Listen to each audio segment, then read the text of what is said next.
नमस्कार, मैं अभिषेक। आप देख रहे हैं टीएल न्यूज़ 24। बिहार विधानसभा चुनाव समाप्त हो चुका है, जिसका विश्लेषण हम जानेंगे अपने मित्र शान सिंह के साथ। तो आप बतलाइएगा, ये जो चुनाव समाप्त हुआ ये कैसा रहा? ये बिहार विधानसभा चुनाव जो था वो महज एक वोट देके लोकतंत्र को जीने वाला नहीं था। ये बिहार विधानसभा चुनाव जो था, इस विधानसभा चुनाव में आप देखेंगे कि सिर्फ सियासी दाव पेंच का नहीं था। ये बिहार विधानसभा सिर्फ जातिगत गोलबंद नहीं था, क्योंकि बिहार विधानसभा जब भी होता है तो कहा जाता है कि यहाँ पे जातीय समीकरण सबसे ऊपर रहता है। लेकिन शायद बिहार विधानसभा चुनाव ये पहला ऐसा चुनाव था जहां पे जातीय गोलबंद कहीं ना कहीं खत्म हुआ है, समाप्त हुआ है। यहां पे देखा जाए तो लोगों में सिर्फ एक मुद्दा था, बेरोजगारी का दर्द था, रोजगार पाने की चाह थी, और एक बोल सकते हैं कि जो भी यहाँ पे किसान हो गए, मजदूर हो गए, जिनमें एक दर्द था। मजदूर के पास पलायन का दर्द था, यहाँ पे लोगों में रोजगार का दर्द था। वो दर्द कहीं ना कहीं आप देखेंगे कि पूरे विधानसभा में छाया रहा। बेरोजगारी का दर्द सबसे ज्यादा रहा इसमें। और शायद ये बिहार विधानसभा चुनाव जब भी हुआ है तो एक अलग से इतिहास रचा है। चाहे आप कोई भी चुनाव देख लें, 2014 का चुनाव देखेंगे तो उस टाइम मोदी लहर ऐसी थी कि लोकसभा में वो पूरे के पूरे बहुमत के साथ आए बीजेपी।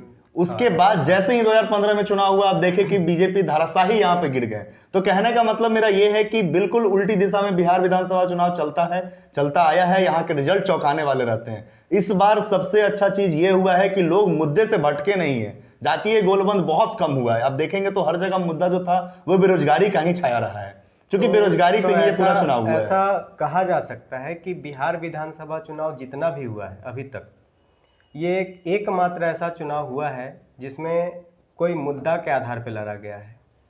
जैसा कि पहले भी देखा गया है, जातिवाद के आधार पर लड़ा गया चुनाव। ये सब अभी तक इस चुनाव की बात करें तो जो जनता लोग हैं वो लोग का कहना है कि नहीं, इस बार जो चुनाव हुआ है वो कहीं ना कहीं रोजगार के आधार को लेकर के किया गया है। ये देखिए, बिहार विधानसभा चुनाव जब भी होता है या बिहार में कोई भी चुनाव होता है तो जातीय समीकरण को आप झुठला नहीं सकते हैं कि जातीय समीकरण नहीं होगा।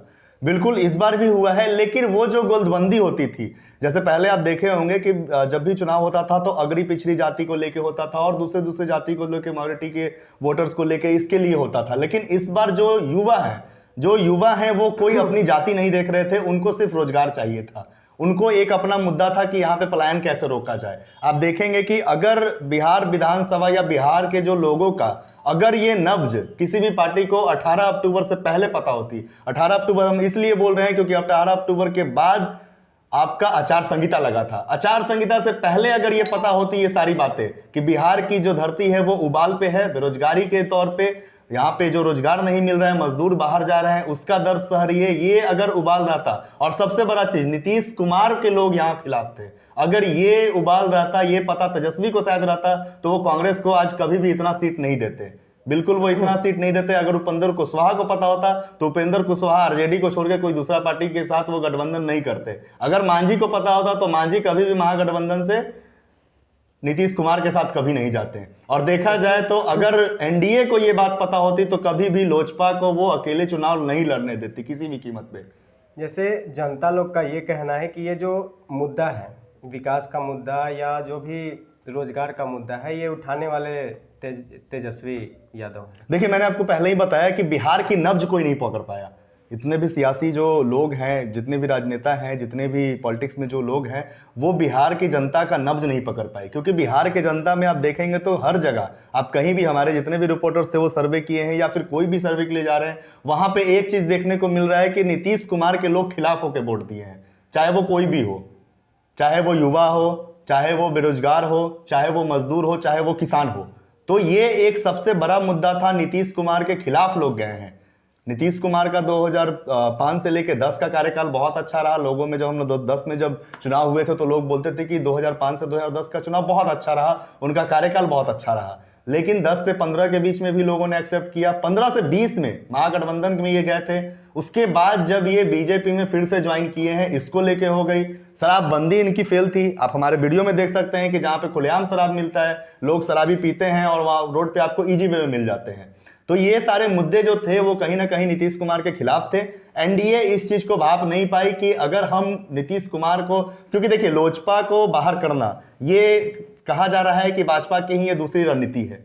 तो ये दूसरी रणनीति वो बिल्कुल नहीं अपनाते, क्योंकि कहीं ना कहीं देखा जाए एनडीए को जो सबसे ज्यादा कमजोर किए हैं वो चिराग पासवान है।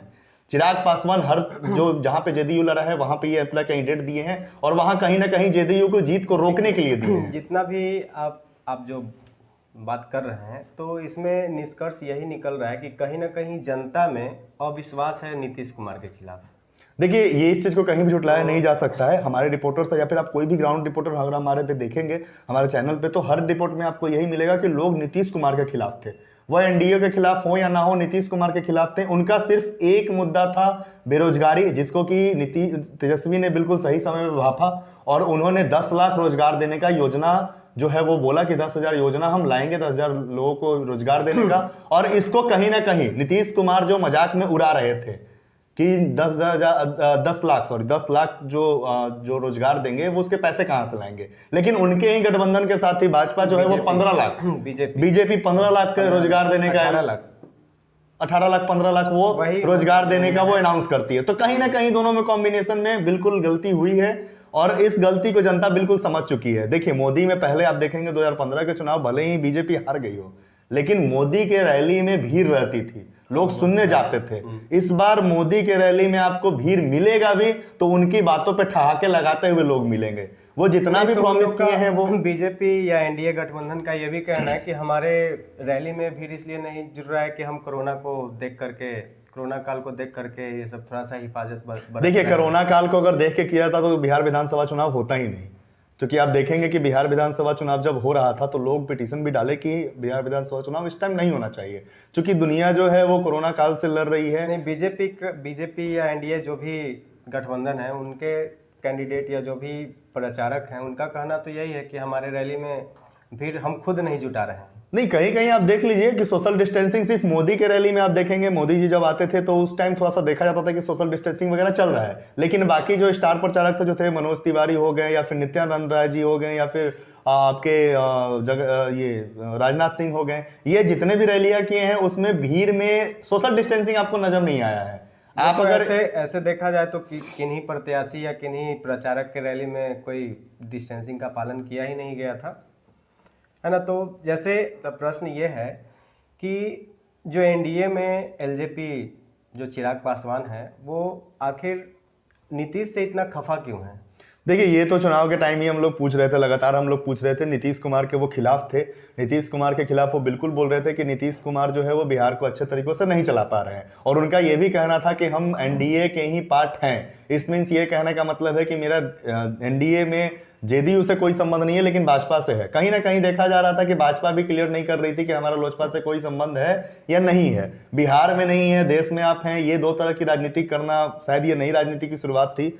और कहीं ना कहीं देखा जाए कि जो भी ओपिनियन पोल्स आए हैं उसमें आरजेडी को बहुत बड़ा बढ़त मिल रहा है और आरजेडी को नहीं सिर्फ महागठबंधन को बहुत ज्यादा बढ़त मिल रहा है।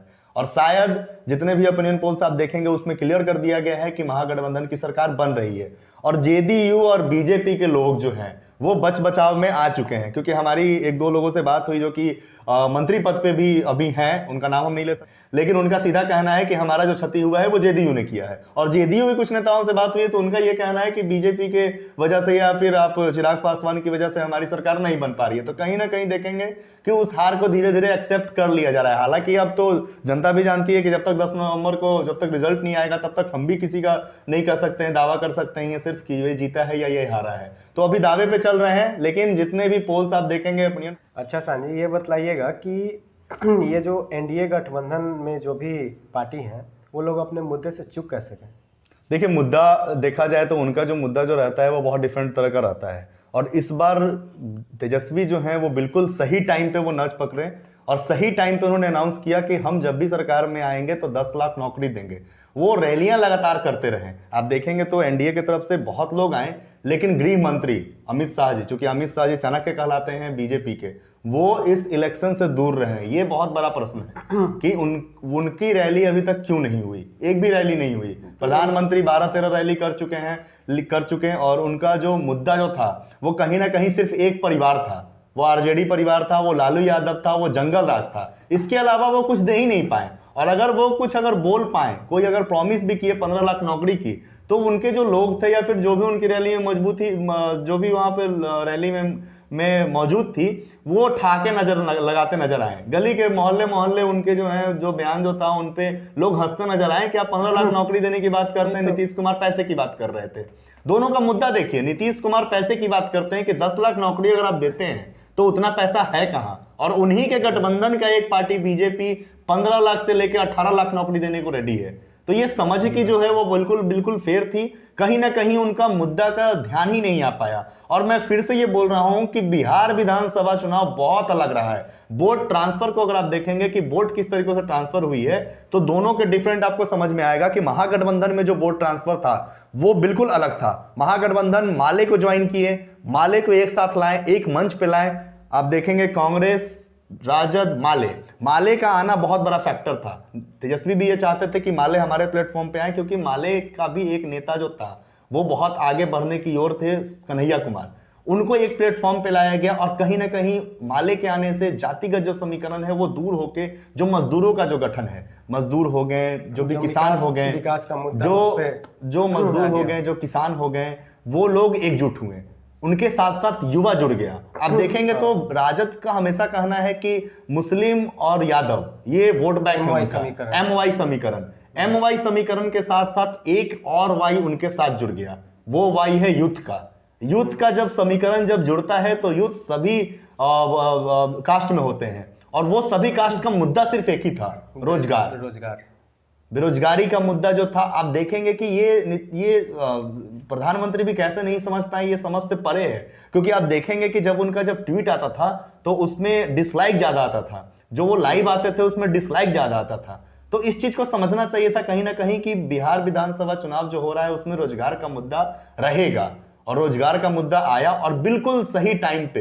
हालांकि ये पूरा देश ये अभी रोजगार के मुद्दे पे झेल रहा है, और रोजगार का मुद्दा यहाँ पे रहना बहुत बड़ी बात है। क्योंकि बिहार विधानसभा चुनाव जातीय समीकरण में, आपको बार बार बोल रहा हूं कि जातीय समीकरण पे कहीं ना कहीं चोट हुई है, और ये एक अच्छा हिंट है, एक अच्छा संकेत है बिहार के लिए। तो शान जी ये बतलाइएगा कि ये जो अभी विक्रम विधानसभा का चुनाव थोड़ा सा अजीबोगरीब टाइप का था। देखिए, इस पे हम लोग वीडियो ला रहे हैं, हम दर्शकों को बताना चाहेंगे कि इस पे हम लोग वीडियो ला रहे हैं, चूंकि अभी टाइम की लिमिट है तो इस पे हम वीडियो ला रहे हैं, जिसमें आपको विक्रम का पूरा विश्लेषण मिलेगा, पालीगंज का पूरा विश्लेषण मिलेगा, मसौडी का पूरा विश्लेषण मिलेगा, फुलवारी का पूरा विश्लेषण मिलेगा, और मनेर क्षेत्र का, थानापुर क्षेत्र का, ये सारा सीट का एक एक सीट का एक एक पॉइंट लेंगे और बताएंगे कि कौन रेस में है, कौन रेस से बाहर हो चुके हैं। ये सारा विश्लेषण आपको वीडियो इस वीडियो के बाद आपको कल तक मिल जाएगा। कल ये वीडियो आपको मिल जाएगा, जिसमें कि एक एक सीट के बारे में, एक एक गहराई के बारे में हम जानेंगे, एक एक चीज के बारे में जानेंगे। और जितने भी हमारे जो सीट हैं, 6 सीट, वो पाटलिपुत्रा लोकसभा के क्षेत्र के सीट रहेंगे, उस पर हम जानेंगे। तब तक के लिए